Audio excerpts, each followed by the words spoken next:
Bonjour mes amis, que Dieu vous bénisse tous et la bénédiction que nous demandons,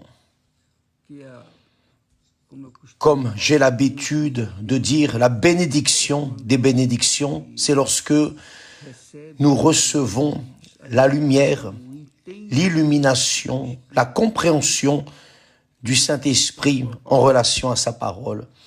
Lorsque nous comprenons sa parole, lorsque nous comprenons son langage, et lorsque cela arrive, notre esprit se fortifie, notre âme exulte, parce que elle a compris la volonté de Dieu pour sa vie. Dans le livre d'Ésaïe, du prophète Ésaïe, il est écrit ainsi: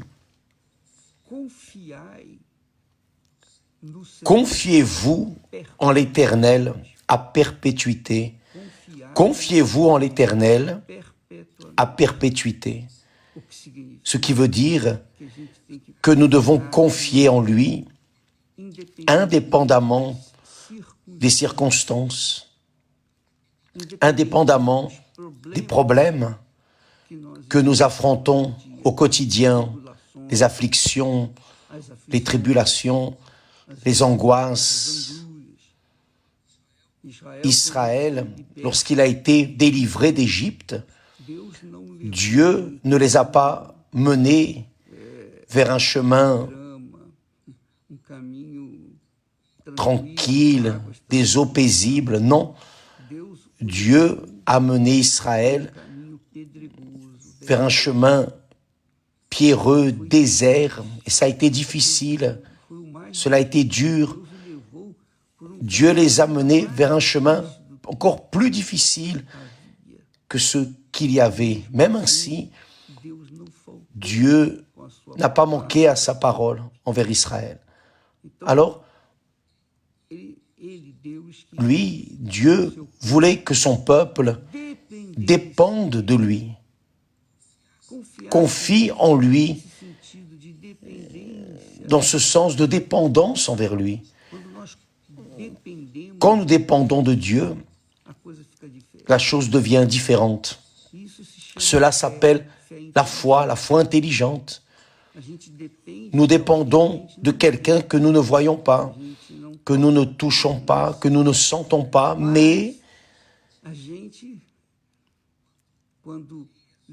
quand nous lisons sa parole, nous avons la certitude qu'il ne va pas manquer à ses promesses. Alors, vous qui me regardez en ce moment, qui passez par des moments difficiles, compliqués, quel que soit le problème, ces moments vont passer, certainement, ils vont passer parce que la délivrance viendra. Tant que vous êtes en train de vivre ces moments, il n'y a qu'une seule chose à faire, confier. Confier en qui? Confier en celui qui a promis, celui qui est esprit. Dieu est esprit. Confier en l'esprit de Dieu. Confier dans sa parole. Confier et attendre, patienter et dépendre de cette parole. Parce qu'elle, c'est elle qui va s'accomplir. C'est elle qui va nous soutenir. C'est elle qui va nous apporter l'assurance. C'est elle qui va nous garantir la victoire. C'est important. C'est le plus important. Parce que cela ne sert à rien de connaître la parole de Dieu et de ne pas la vivre. À quoi cela sert-il?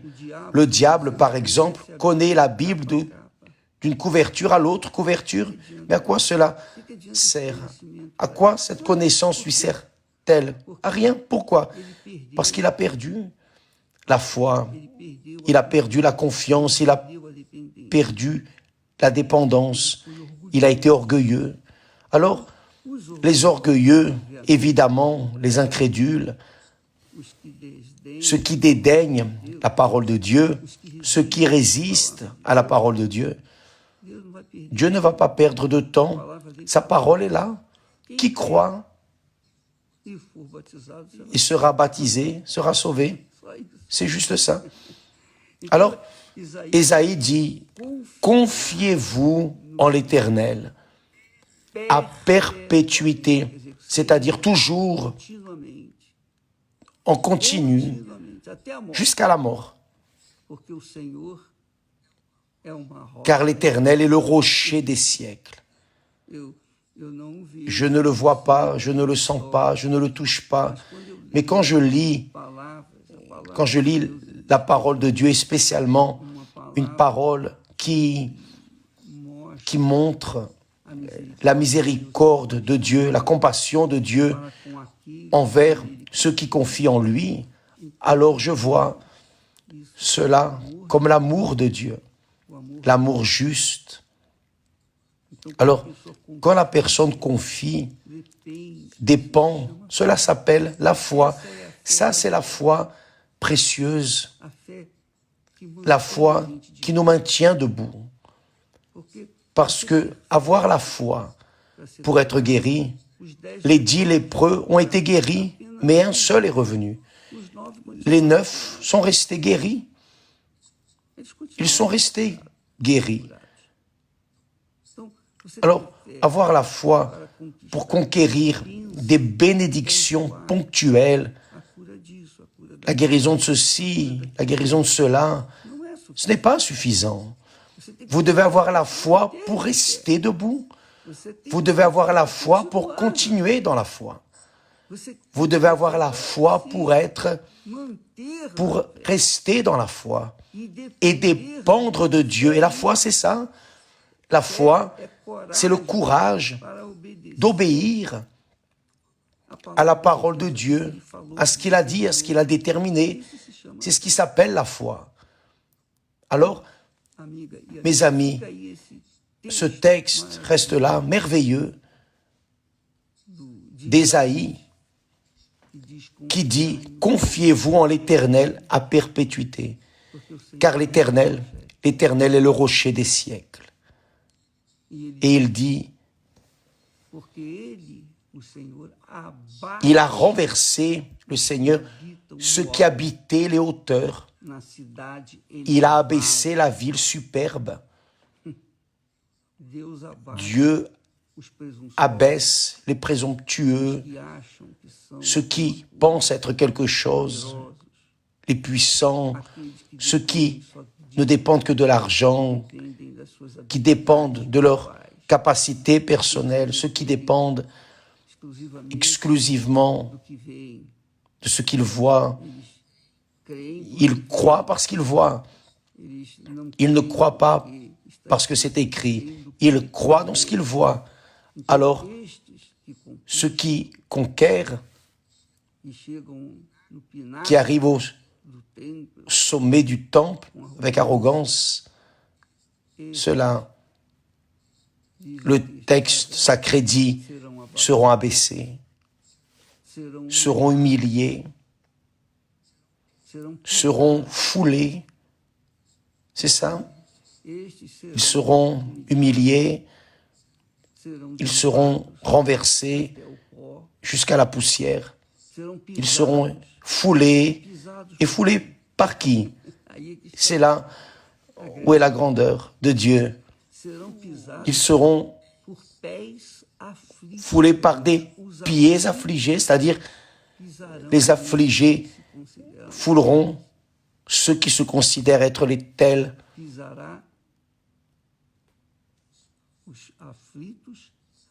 Et les fouler aux pieds des pauvres, ceux qui sont de la ville haute, ceux qui se considèrent quelque chose. Et les pauvres, les pieds des pauvres vont aussi fouler cette ville arrogante, vont fouler ceux qui habitent dans les hauteurs de ce monde.